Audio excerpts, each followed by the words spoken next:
buenos días a todos y a todas, especialmente a nuestros invitados que nos vienen a visitar hoy día y a presentar una obra, un libro, objeto que en sí mismo es una tremenda obra de arte.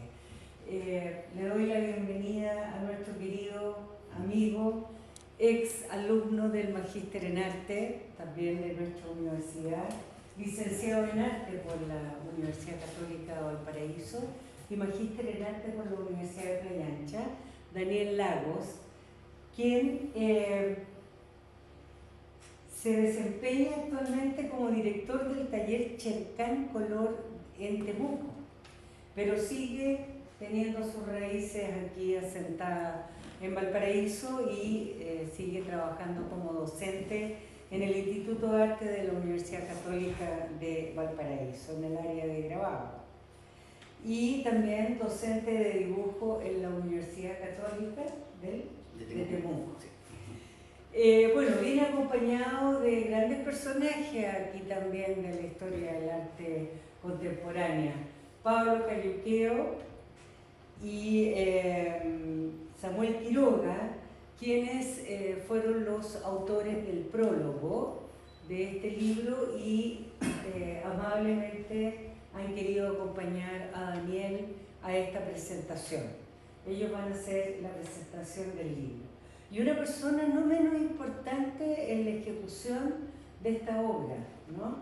Paulina Rodríguez, quien es la autora del objeto mismo, o sea, es la que encuadernó este libro y lo transformó en este bello objeto que vemos acá también. Así que los dejo con la palabra a nuestros invitados, especialmente a Samuel y a Pablo, que son los que van a presentar este libro. Y bienvenida Paulina y felicitaciones por el hermoso trabajo también. Gracias. Gracias. ¿Quién parte? Si quieres partes tú. Bueno, gracias por asistir a este lanzamiento. Esto parte de un proyecto de hace, no me voy a extender ahora, pero es un trabajo acá colaborativo, ¿no es cierto?, con mis compañeras, compañeros, y es un orgullo para nosotros presentarlo acá. Así que, bueno, ellos prepararon ahí todo hicieron ahí, le van a dar un fundamento, una historia al libro y sí, denle nomás, adelante, ustedes presentan y seguimos la dinámica. ¿Quieres hablar tú primero? O... No, adelante. Bueno, ya, partimos nosotros entonces. Buenos días, buenas tardes a esta altura.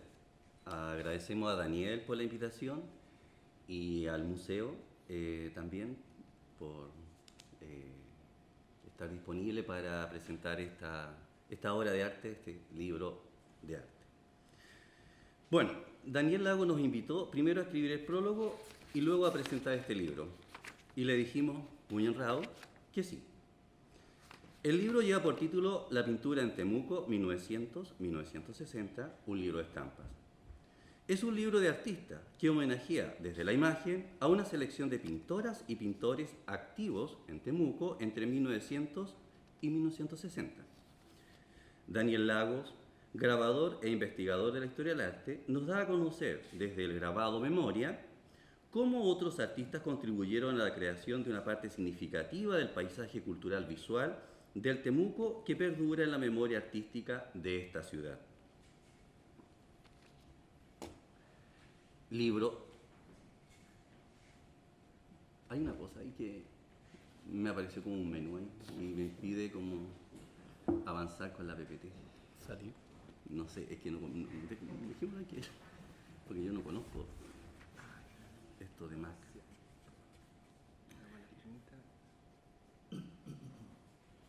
Ahí, muchas gracias. El libro de arte, libro objeto, o libro de artista es una pieza de arte creada por una o un artista visual. Un libro de artista no está necesariamente pensado solo para ser leído, sino que busca desafiar cualquier convención de lectura. ¿Un libro de artista es una obra de arte? Depende de dónde se mire. Por una parte, Immanuel Kant, en su crítica del juicio, nos señala que la obra de arte es la creación del artista dotado de genialidad por la naturaleza, y por tanto su obra es original en el sentido de ser única e irrepetible. Por otra parte, Walter Benjamin nos habla de la pérdida de la obra, de esa originalidad planteada por Kant en la época de la reproductibilidad técnica, que es previa a Benjamin. Basta con recordar que fue la industria de Amberes la que surtió de imágenes en grabado como modelos oficiales a los talleres de los artistas americanos en dominio español, y que en la época de Benjamin se consolidó como una constante. El libro de arte, el libro objeto o el libro de artista puede ser una obra única en el sentido kantiano, o pueden ser varias copias de sí misma en el sentido benjaminiano. Para muchos, uno de los primeros libros de artista es La Caja Verde, que Marcel Duchamp construyó en 1934, realizada con cartón, fotografía en blanco y negro, telas y notas manuscritas. Contiene 94 facímiles de fotografías, dibujos y notas fechados entre 1911 y 1915. La Caja Verde afronta la creación de una obra múltiple que desafía las imposiciones de la obra de arte única, en un gesto que se adelanta a los intereses respecto de la reproductibilidad de la obra de arte. Las vanguardias históricas, Dada y surrealistas, algunos miembros del grupo Fluxo, del pop art o del arte conceptual produjeron libros de artistas. Algunos de estos artistas contemporáneos que han destacado como autores de libros de artistas son Irma Boom, Jack Pearson o Sybil Winthrop. La pintura en Temuco, 1900-1960, un libro de estampa, es un libro maravilloso tanto en forma como en contenido. La forma, dada también por Paulina Rodríguez, quien participó en la encuadernación del libro, nos invita a jugar desplegándolo, sin un hilo de Ariadna, sin más hilo de Ariadna que nuestra curiosidad. En cuanto al contenido, nos alegra que desde la técnica del grabado se haga un homenaje a las y los artistas que contribuyeron al imaginario de Temuco desde la pintura de Caballete. Los profundos niveles de experiencia humana que las imágenes nos revelan no surgen de la nada, surgen de la vida misma. Las representaciones son expresiones repletas de sustancia humana que significan la realidad de quienes lidian con las circunstancias que les toca vivir. Creadas por personas que tienen que trabajar con los materiales disponibles, las imágenes están conectadas de múltiples formas a las inquietudes y actividades de quienes las producen y de quienes las consumen. Y al igual que otras expresiones culturales, tienen la virtud de mostrarnos que nuestras experiencias individuales están condicionadas por el devenir de la comunidad a la que pertenecemos. Es decir, al materializar las preocupaciones cotidianas del colectivo, las representaciones tienen el poder de generar un sentido común entre aquellos que enfrentan un destino compartido.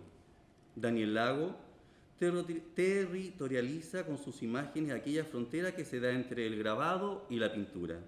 Históricamente, la primera se inscribe en las artes mecánicas, mientras que la segunda es la expresión canónica de las bellas artes. Y por largo tiempo hubo entre ambas la distancia que se da entre lo plebeyo y lo aristocrático, o entre lo subalterno y lo hegemónico. Hoy, cuando aquella forma aristocratizante de observar la cultura y las prácticas sociales está muriendo, las fronteras pierden sentido y se vuelven cada vez más porosas y dialogantes. Los datos nos indican que en Chile el grabado, específicamente la xilografía que da un efecto muy similar al realizado el linóleo, que es la técnica que se ocupa para este libro de artista, utilizado en el libro que estamos presentando, se remonta a la segunda mitad del siglo XIX, cuando los pliegos de la lira popular extendían el imaginario popular chileno hasta cada nueva estación de trenes. Rememorando esta histórica complicidad que se da entre la silografía y los grupos subalternizados, en este libro de artista, Daniel Lago rescata la memoria de de maestras y maestros de la pintura de la primera mitad del siglo XX en Temuco. Este delicado trabajo de Lago es una alegoría sinecdótica que, a partir de imágenes del cerro Ñelol, el río Cautín, la construcción del fuerte Recabarren o la antigua estación de trenes, nos remonta a la poética visual de las pintoras y pintores pioneros como Juan Sepúlveda Ranquileo, Astenia Cid, Leonor Barnett Ital, Manuel Quevedo, Celia Leighton y Héctor Robles Acuña. Tanto el grabado, Pintora en el atardecer, como el texto, La mirada femenina en Temuco, son expresiones que evidencian un momento histórico en el que ya no es posible soslayar a las mujeres en la construcción de relatos historiográficos de la escena artística. Daniel Lagos, en esta recuperación de la memoria de los orígenes del campo artístico local, pone el foco en tres creadoras que fueron importantes agentes de cambio, ya que su labor fue más allá de la creación de imágenes: Astenia Cid, Leonor Barnett y Celia Leighton Vidal. A inicios del siglo XX, para muchos jóvenes con talento no era posible acceder a una educación artística formal, sobre todo si se era mujer. Estos tenían que desarrollar sus habilidades a partir de las nociones básicas entregadas por la enseñanza escolar, su entorno familiar o gracias a gestiones individuales que les permitieran tomar clases con algún maestro. Esta última fue la vía que tomaron Astenia Cid y Leonor Barnett. Astenia Cid Baeza nació en Rere, en las cercanías de Yumbel. Cuando llegó a Temuco tenía poco más de 20 años. Siendo sus pasiones la literatura y la pintura, publicó libros de poemas y una novela en 1917. Se desconoce el paradero de sus obras pictóricas. Hasta ahora solo se sabe de ella por menciones y descripciones hechas por otros artistas, como Alfredo Castillo. Estos registros nos informan que Astenia Cid pintaba flores, bodegones y paisajes costumbristas de Temuco, y que su característica más destacada era el uso de la mancha expresiva. Su deseo creativo la llevó a experimentar con distintas posibilidades de soportes no tradicionales como el latón, y logró exponer sus obras en diversas ciudades chilenas como Antofagasta, Chillán, Concepción y Temuco. Leonor Barnett tocaba el piano y la flauta dulce y aprendió a pintar con su padre, quien había estudiado en la Escuela de Bellas Artes de Hamburgo. Su trabajo visual, en el que hace referencia a la cotidianidad de la mujer mapuche, se caracteriza por el tratamiento de sus modelos con cierto realismo en el que se integra lo anecdótico a través de la mancha expresiva. Su primera exposición fue en Temuco en 1935 y luego de manera regular realizó muestras en varias ciudades del país. El Museo Regional de la Araucanía cuenta con 2 obras de esta artista. La primera, Tres generaciones, y la segunda, Mujer mapuche frente a su ruca. Daniel Lagos no solo homenajea a estas artistas, también hace un valioso aporte a la memoria de aquellas mujeres que lucharon por hacerse un espacio en una época en que ni siquiera tenían derecho a voto. En un contraste de blancos y negros vemos a estas mujeres pintando tanto en el taller como in situ, del mismo modo que sus pares masculinos, pero con posibilidades de agenciamiento muy distintas, dado que las dinámicas y jerarquías sociales dictaban que no era bien visto que se atrevieran a traspasar los límites del espacio doméstico. Celia Leighton fue una artista y profesora nacida en Santiago que desarrolló la parte más significativa de su obra en Temuco, donde trabajó en el Liceo de Niñas de Temuco, actual Liceo Gabriela Mistral. Su obra, muy prolífica, se desarrolló tanto en la pintura como en la escritura. Se formó en la Escuela de Bellas Artes de Santiago, donde fue compañera de Henri Petit y tuvo como profesores a destacados pintores como Juan Francisco González y Pedro Resca. En 1923 se trasladó a Concepción para desempeñarse como docente en el Liceo de Niñas de esa ciudad, y en 1931 se trasladó a Temuco, donde vivió hasta su jubilación. Un importante logro de esta artista en esta ciudad fue conseguir el apoyo de personas interesadas en la formación artística de los jóvenes, como el pintor Manuel Quevedo, para fundar el 7 de agosto de 1941 la Academia de Bellas Artes de Temuco, ABAT, institución que ahora con otra denominación sigue existiendo. El talento y las pasiones de Celia Leyton no solo se observan en sus pinturas, también se aprecian en sus escritos, donde además de relatar las vicisitudes que tuvo que enfrentar para dar a conocer su obra, hace un valioso análisis de la historia artística local. Su primera publicación en 1941 fue Araucanía, rostro de una raza altiva. La segunda fue Rupandungu en 1968. Sin embargo, fue en la pintura de Caballete y en sus murales donde más se hace notar, sobre todo por la visibilidad que ganó al poner sus imágenes en el espacio público. Su obra se puede apreciar en distintos puntos de la ciudad de Temuco. En el Museo Regional de la Araucanía se conservan 10 retratos realizados por ella y también una pintura que le hemos atribuido, Cementerio Mapuche. En el Atelier de Bellas Artes de Temuco, ABAT, se encuentra Diana la Cazadora. En el destacamento de montaña número 8, Tucapel, está La Nodriza. En el Liceo Gabriela Mistral hay dos obras de ella, Guillatún, y una pintura de Caballete, y un mural titulado Profesor Neculmán. Y en la sucursal de Correos de Chile de Temuco se puede apreciar el mural Chasqui. Respecto del mural que Leyton pintó en el Liceo de Gabriela Mistral, la académica Lorena Villegas señala: la artista pretende, a través de este relato visual, poner en el debate y relevar una temática de frontera, escasamente abordada por otros pintores, donde la óptica de la realidad cotidiana, necesidades sociales, culturales, políticas y económicas del pueblo mapuche, invisibilizado en la mirada de algunos de los gobiernos de la época. Este acto de provocación artística deja, a través de este mural, no solo un legado patrimonial, sino que también el testimonio de una época en que, a su vez, también reflejan los dos amores de Celia Leyton, el arte y la docencia. La obra de Celia Leyton refleja la sensibilidad y apertura mental que ella tuvo para entrar en la sociedad mapuche, donde conoció de primera mano el profundo carácter, las costumbres, personajes y paisaje cultural de este pueblo. Al despojarse de la carga prejuiciosa del binomio civilización-barbarie, se deconstruyó a sí misma para alejarse de las categorías epocales que le tocó vivir. Es por eso que su obra deviene documento histórico que resguarda una parte de la memoria, identidad y riqueza del pueblo-nación mapuche, al que tanto valoró y amó. La fundación de Temuco está ligada directamente a la expansión del territorio del Estado chileno hacia el sur del Biobío, por medio de la violenta ocupación del Gualmapu. Luego de los sangrientos enfrentamientos con el pueblo mapuche, quienes hicieron todo lo posible para frenar el avance de los chilenos, se instaló una serie de fuertes en el territorio ocupado. Fue Manuel Recabarren quien, como ministro del Interior, fundó el fuerte Recabarren, actual Temuco, entre los bosques y humedales al borde del río Cautín por el sur y los faldeos del Cerro Ñelor por el norte.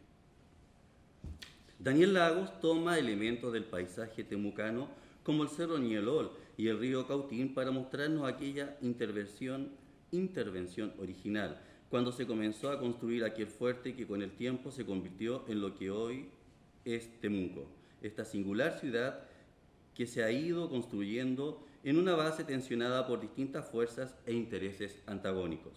Es por eso que las imágenes son valiosas, pues a partir de ellas conocemos una mirada, una postura frente a la realidad, sin la cual no llegaríamos a comprender a cabalidad las múltiples verdades que construyen el paisaje cultural. Es por ello que este homenaje que hace Lagos es valioso, pues pone ante nuestra mirada a aquellos artistas que son parte de nuestra memoria colectiva. El pintor mapuche Juan Sepúlveda Ranquileo y su obra ocupan 3 de las 13 imágenes con las que Daniel Lago construye su relato visual y escrito de la actividad artístico-pictórica del Temuco de la primera mitad del siglo XX. Este pintor nació ya avanzado el siglo XIX, en la cercanía de Temuco. Su formación en el arte de la pintura se inició en el taller de Ernesto Molina en Santiago. Ya de regreso en Temuco, tuvo una carrera prolífica en términos de producción artística. una carta de Eulogio Robles, juez de asuntos indígenas, dirigida al antropólogo Rodolfo Lenz, evidencia la valoración que ya en aquella época se tenía por este artista. Las fuentes señalan que Sepúlveda Ranquileo se dedicaba a pintar in situ personajes y paisajes del territorio del pueblo mapuche, como sus temas principales. Se sabe que retrató a importantes autoridades mapuche, entre ellas a Juan Toribio Quidel, lonco de Truf Truf, aunque hoy el paradero de esta obra es desconocido, y que expuso su obra en 1911 en el marco del primer aniversario de la Sociedad Caupolicana. Las fuentes también nos indican que Sepúlveda Ranquileo emigró a Europa, punto en el cual se pierde su rastro. Desde el grabado, Daniel Lagos rescata la memoria de Juan Sepúlveda Ranquileo en momentos clave de su quehacer artístico.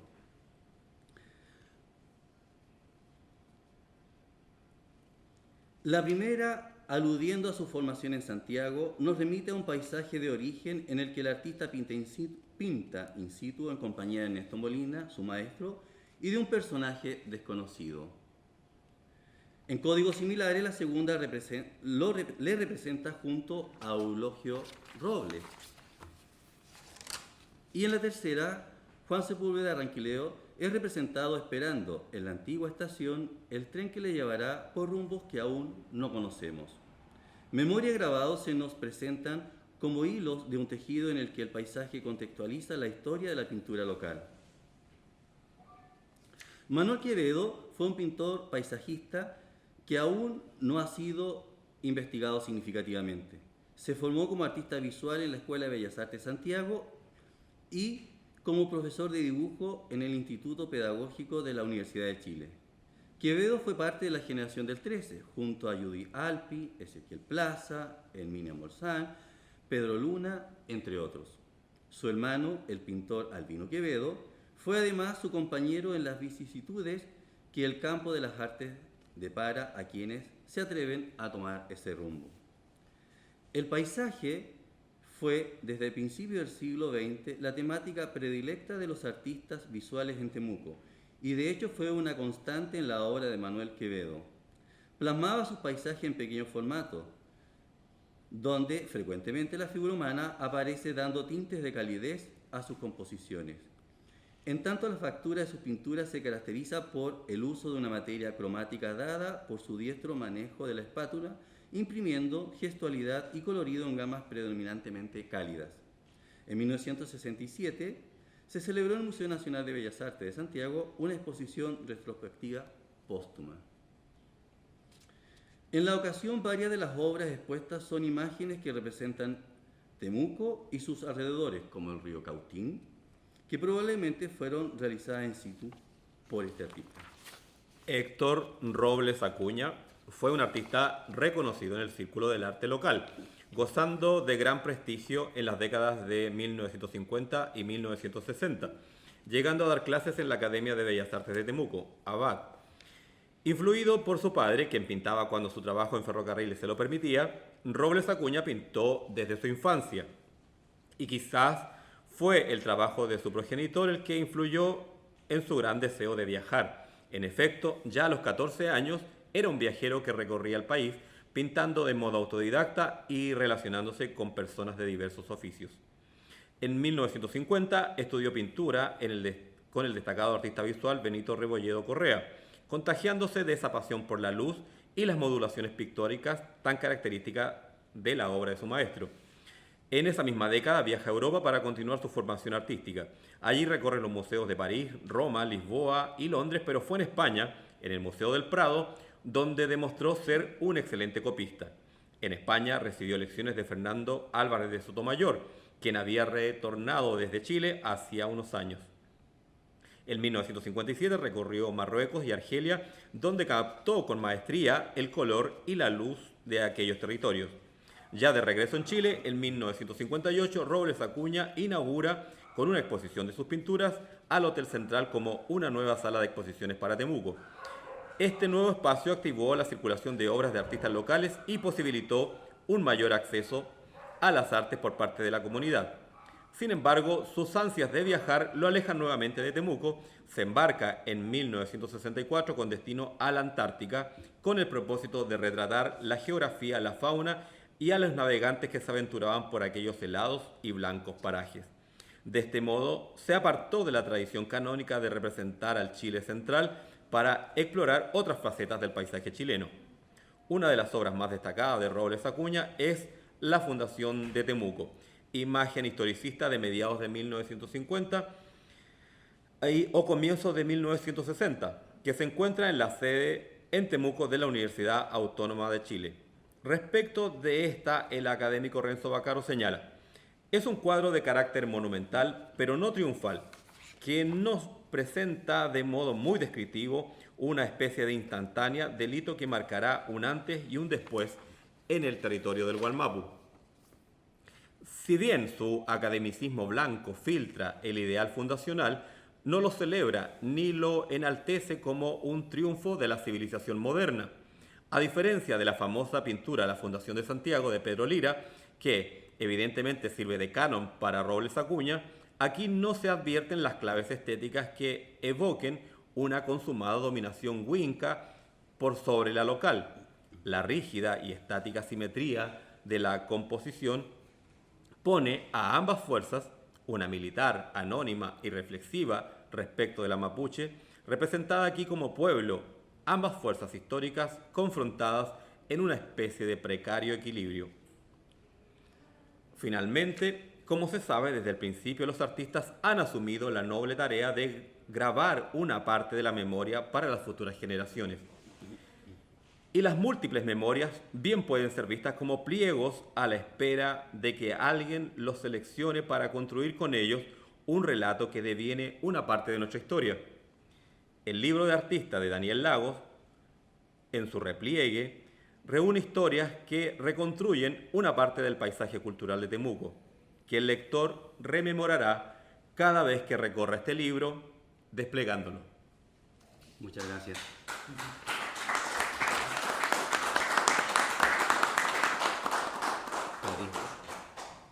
Muchas gracias. Sí. Gracias.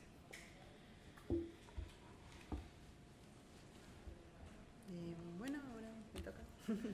Sí, por favor. Sí, lo que yo voy a decir es mucho más breve, es respecto de la materialidad de este libro.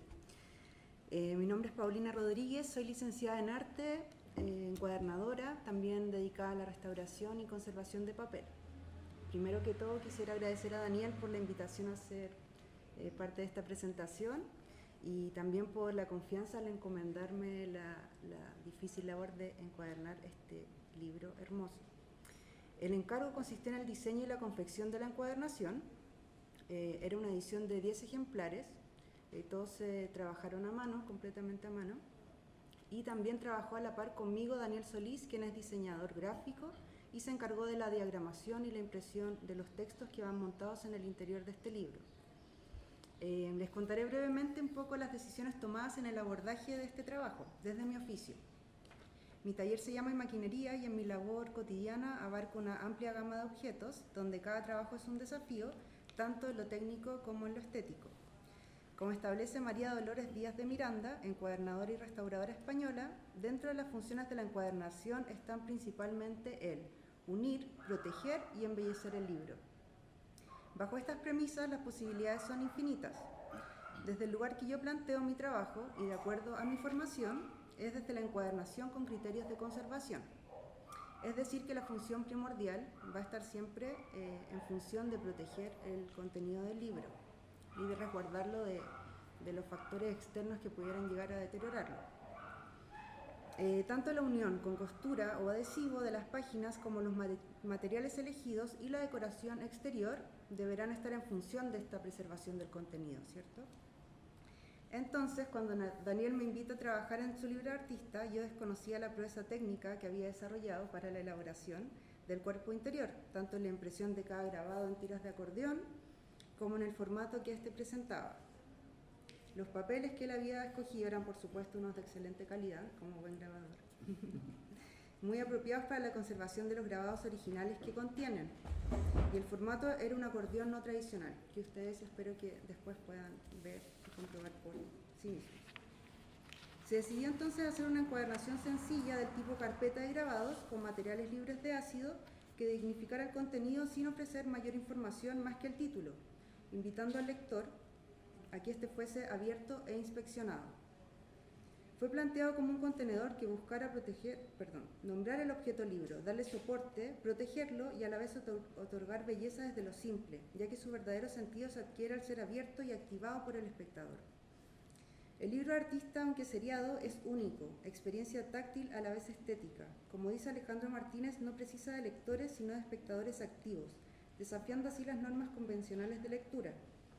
Este libro de estampas podría ser considerado una obra de arte en sí, a la vez artefacto, que se vuelve obra al ser manipulado o activado, pudiendo a la vez ser exhibido para ser simplemente contemplado por su singular belleza. Gracias. Muchas gracias.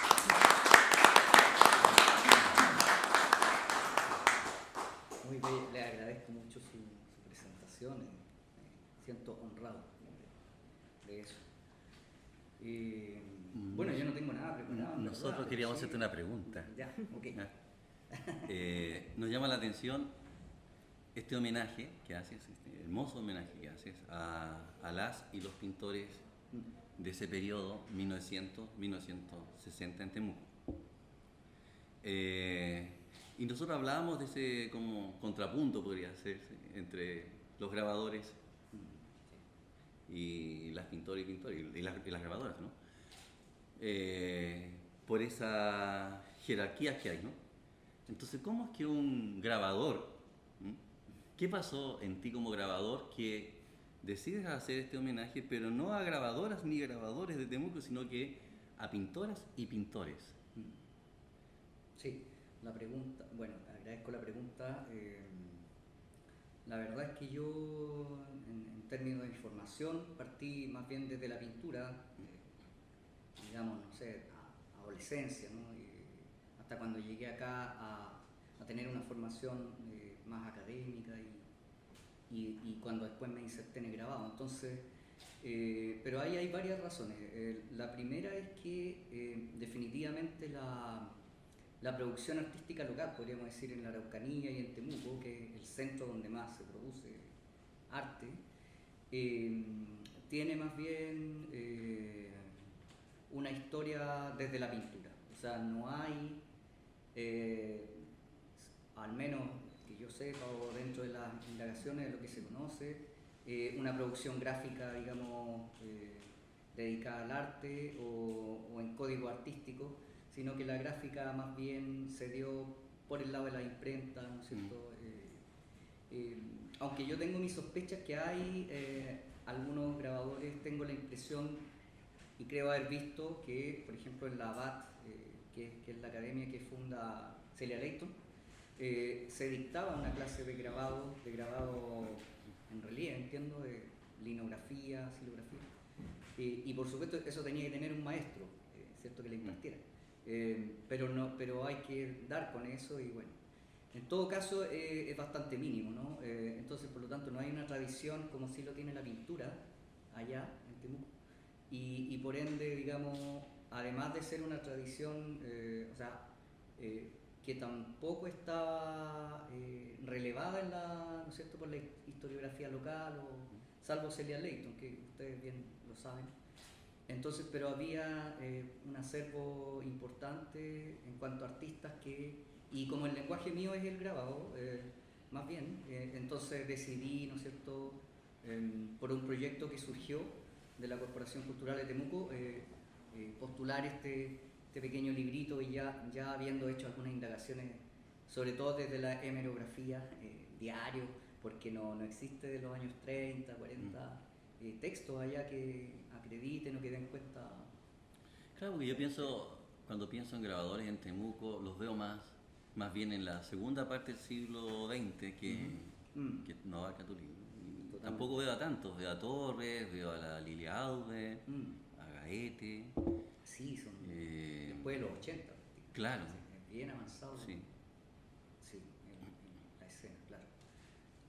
Sí, en ese sentido, bueno, yo me tomé, la verdad es que el proyecto en el cual me embarqué en términos así de financiamiento es de la Corporación Cultural de Temuco, que son proyectos que la corporación, ¿no es cierto?, abre todos los años, pero en el fondo, o sea, son recursos mínimos, pero yo lo postulé más por las ganas de hacerlo, ¿no?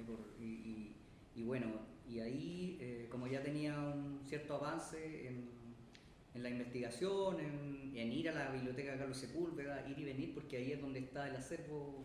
Claro, y más ahí, de hecho significativo. ahí funciona la BAT también. Y hasta el día de hoy. ahí funciona la BAT, que es un punto importante, claro. Por lo tanto, me propuse, lo tomé con una responsabilidad, como yo dije, bueno, yo soy de Temuco, hay que visibilizar esto, construir esta memoria o relevar esto, entonces, con todos los vacíos que posiblemente tiene, porque obviamente es muy difícil dar con una construcción. Pero rescatas nombres. Yo que trabajé alrededor de 11 años en Temuco, en la Universidad Católica de Temuco, como profesor de Historia del Arte, y con otros colegas allá y con Pablo Cayuqueo produjimos varias publicaciones. Sí. Y bueno, escudriñamos ese territorio, ese paisaje cultural, y hay varios nombres que tú rescatas de los cuales yo no tenía idea. Entonces sí es un aporte importante. Sí, gracias. Esa era la idea en el fondo, claro, levantar esos nombres. Sí. Y luego, bueno, se me presentó la dificultad, de alguna manera estaba decidiendo cómo imprimirlo, cómo hacerlo, porque prácticamente tenía los archivos avanzándolos, ¿no es cierto?, por el Word, qué sé yo, y luego ya, ¿cómo lo planteo? Entonces, bueno, fui resolviendo las matrices en linóleo, pequeñas matrices, algunas más grandes. Lo resolví de esta manera de acordeón, empecé a imprimir, no podía equivocarme porque era un solo cuerpo, entonces tenía que esperar que secara una parte Es muy arriesgado eso. cada página y después imprimir la otra, entonces, y así con los 10 ejemplares, muy difícil. Ahí me ayudó, me colaboró Francisca Barrios, que es alumna de la UCT, sí. Así que la menciono acá, obviamente ya no pudo venir, pero fue un gran apoyo. Y bueno, ya tenía todo esto y dije, aquí necesito las manos de un maestro, una maestra que me pueda aportar en la encuadernación de una manera, ¿no es cierto?, con cierta categoría y profesionalismo. Y dije, bueno, Paulina es la persona, y me dirigí a Paulina y ella en Taller Perrosura ahí me acogió muy bien y todo. Y lo logramos resolver, además en un corto tiempo, porque había una prisa por rendir lo que constituye este tema del proyecto. Entonces, y así se fue configurando todo. Y bueno, con el aporte del diseñador, porque también el texto tenía que ser pertinente a la imagen, incluso en la tipografía. Todo eso que ya se me arrancaba a mí de las manos. O sea, fue un trabajo bastante arduo y claro. Y bueno, por supuesto pensé en ustedes para el prólogo, ustedes que tenían experiencia también en la Araucanía, como tú bien dices, en términos académicos, y que tienen como amor también por ese territorio. Así que feliz, ahí configuramos toda la producción de los 10 ejemplos. Sí, fue más que todo eso. También, aparte, me di cuenta de la coincidencia de los años 39 y 40, de cómo se definen ciertas escuelas. Por ejemplo, bueno, lo vamos a mencionar acá, igual está muy pertinente al museo, ¿no? La escuela, cómo cobra más cuerpo el año 39, la Escuela de Bellas Artes de Viña, por ejemplo, ¿cierto?, que ahí se constituye más o menos. Aparece también Tanagra, allá ese espacio en Chillán. Y el año 42 la ABAT en Temuco. El 41. O 41, claro. Entonces es muy coincidente eso, bueno, me fui dando cuenta. Están pasando cosas ahí, claro. Sí, pasando cosas en ese periodo de tiempo. En ese periodo, sí. Bueno, eso es lo que podría comentar en general, ¿no? No sé si ustedes tienen alguna consulta, algún comentario. El tema que, desde el punto de vista del grabado, que no sé si está relevado en el texto mismo, sí, en el texto está porque es obra hecha en grabado, me refiero al punto de vista del relato, porque en la presentación, no sé si no logra dar cuenta, porque en la práctica hay una situación de designación. La pintura en Temuco, lo cual no es cierto, porque la pintura es el texto. Y en este caso, no sé si en el libro está enfatizado, me parece sumamente relevante la figura de Daniel como traductor. Porque en la práctica lo que hace Daniel es un ejercicio de traducción, de transposición de códigos visuales. Y en esa transposición, por supuesto, que está la matriz de esa relación del grabado, que es la palabra y la imagen. Y en ese sentido, la atención, ¿no es cierto?, de esa categoría que a veces se le suele dar al grabado ilustrativo. Por las imágenes que se proyectan, no es ilustrativo. Lo que hace Daniel es su propia traducción, su propia lectura, su propia mirada. Y un poco lo que señalabas tú, Samuel, al inicio de tu intervención, en esta parte oral, bueno, y así uno aprende. Es decir, es bueno cuando uno tiene un material sobre el cual puede reflexionar, y en ese sentido yo creo que es sumamente importante. Una hipótesis que se ha estado dando en el último tiempo es cómo el grabado infracta la historia de la pintura chilena. Y en eso abre comillas, ¿no es cierto? Es una de las tantas hipótesis que desarrolla Justo Pastor Mellado a propósito de grabado hecho en Chile. Y yo creo que también los desafíos que vienen es reforzar el concepto de historias locales. Es decir, eso me parece sumamente clave, y a veces la misma cercanía, porque yo veo que ustedes aparecen en cita de pie de página en un texto del 2021, que me encantaría conocerlo, sobre ese paisaje cultural, porque, y a propósito de lo que decía de esa infracción del grabado, también de qué modo tenemos una actitud revisionista respecto al modo como se ha escrito la historia del arte chileno. Y desde ese punto de vista, las historias locales son súper claves. Por ejemplo, piensa en lo que están haciendo en Concepción geográfica, ya es una situación sumamente relevante, y de ese, no, termino, de ese punto de vista yo creo que es interesante trazar como idearios colaborativos. Eso es sumamente clave. Y por supuesto, todo lo que ustedes han hecho es parte de ese aporte, así que desde ese punto de vista, felicitaciones.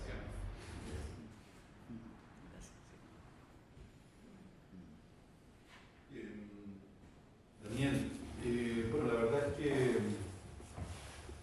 yo vine para encontrarme contigo nuevamente. La verdad es que me parece que la última vez que nos vimos fue el día del examen de grado. Y fíjate que yo he seguido tu trabajo de la forma en que hoy nosotros, ¿no es cierto?, nos comunicamos, que son las redes sociales. Te quiero llevar a un momento para hacerte la pregunta. Cuando tú presentaste tu trabajo de tesis, se produjo algo bien interesante que instaló un tema de discusión en el programa. Porque el enfoque a partir del cual se evaluó tu trabajo tuvo de dos visiones, ¿no? Por no repetir los enfoques a partir de los cuales los profesores evaluaron. Uno muy apegado a la dimensión racional, ¿no es cierto?, de un trabajo de graduación, reflexiva, centrada en la construcción de un conocimiento escrito. Y por otro lado, un enfoque más sensible, perceptivo, que tiene que ver con el mensaje, ¿no es cierto?, y la forma de capturarlo sensorialmente por el ser humano. Aquí Alberto acaba de utilizar una palabra que a mí me va a servir y te la agradezco porque en realidad la estaba tratando de buscar.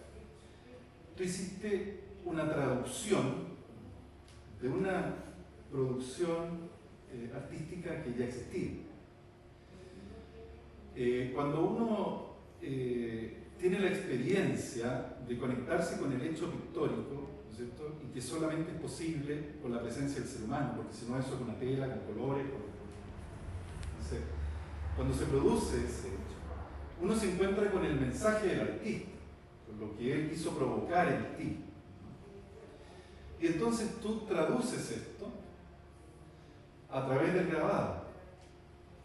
Y sin duda, ¿no es cierto?, para conectarlo con esta reflexión del día de tu tesis, tú escribes un libro con imágenes.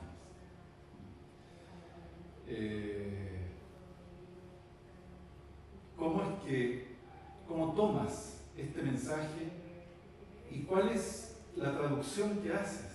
Porque me parece que el mensaje que quiso enviar o entregar el artista, el pintor, no es el mismo que el que tú has escrito y que nosotros tenemos que leer a través de la imagen. Es una pregunta difícil para un artista porque el artista produce una obra y ojalá tenga muchas interpretaciones y cautive y qué sé yo, pero ¿cuál es tu mensaje? ¿Cuál es tu mensaje para tener una orientación si es que en alguna oportunidad tengo la posibilidad de leer esas imágenes? Sí, en realidad no es bonita la reflexión en primer lugar, y igual agradezco al profesor Madrid por las palabras, sus palabras. Y sí, esto del concepto de la traducción, claro, aparece ahí, efectivamente súper explícito, ¿no? Y bueno, evidentemente que hay toda hay una expresión, un sentir, un mensaje, por supuesto en las obras que son las obras primarias, por así decirlo, ¿no?, de aquellos artistas que yo de alguna manera abordo en el libro o que intento visibilizar. De alguna forma yo intenté también, más que abocarme a hacer una lectura, ¿no es cierto?, una hermenéutica del trabajo de ellos mismos, intenté de alguna manera visibilizarlo como figuras, digamos, a través del grabado, a ellos mismos.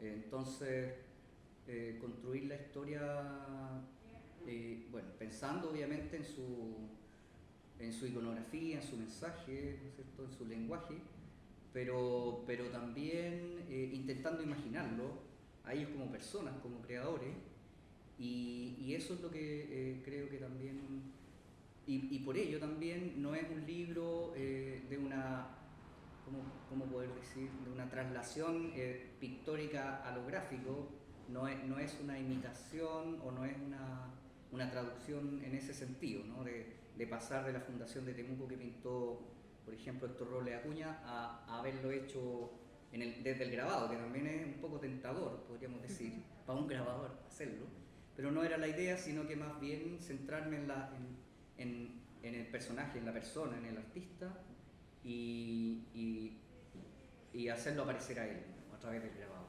Un poco eso sería la respuesta. Gracias.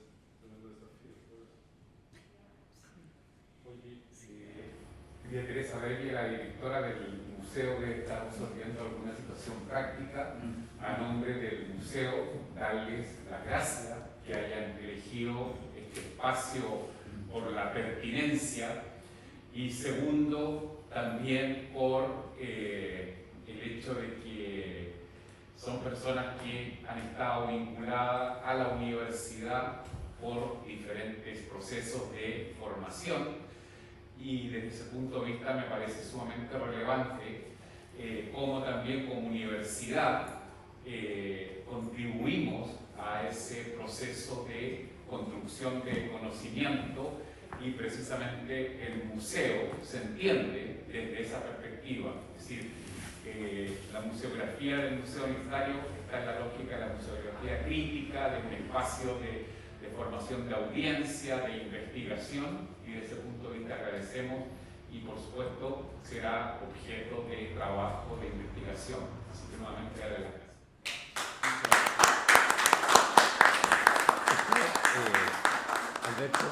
Alberto, estaba contemplado que Daniel iba a entregar un libro para el museo en este acto. Voy a ir a buscar a María Teresa. Vamos a interrumpir.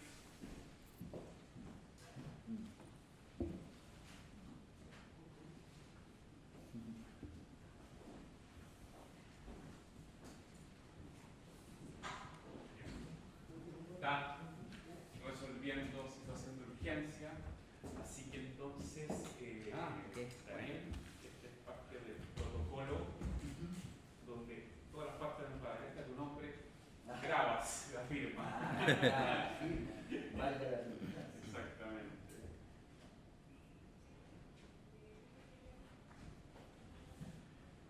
Como las visitas oficiales. Y nuevamente darte infinitamente las gracias. Yo completo.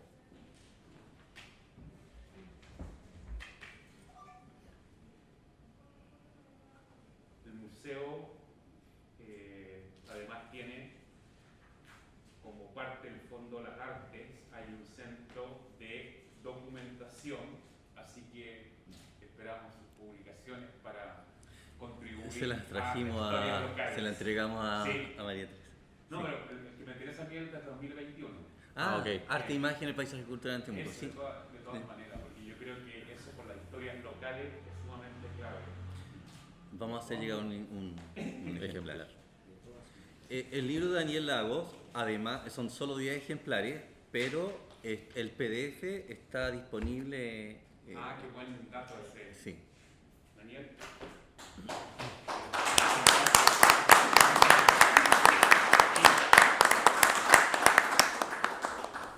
Los dejamos invitadas para una próxima oportunidad. Estamos los últimos jueves de cada mes. Tenemos actividades relacionadas con presentación de libros, conciertos, así que sean parte de esos conservatorios. Muchas gracias. ¿Ya? Muchas gracias. Muchas gracias. Gracias por venir.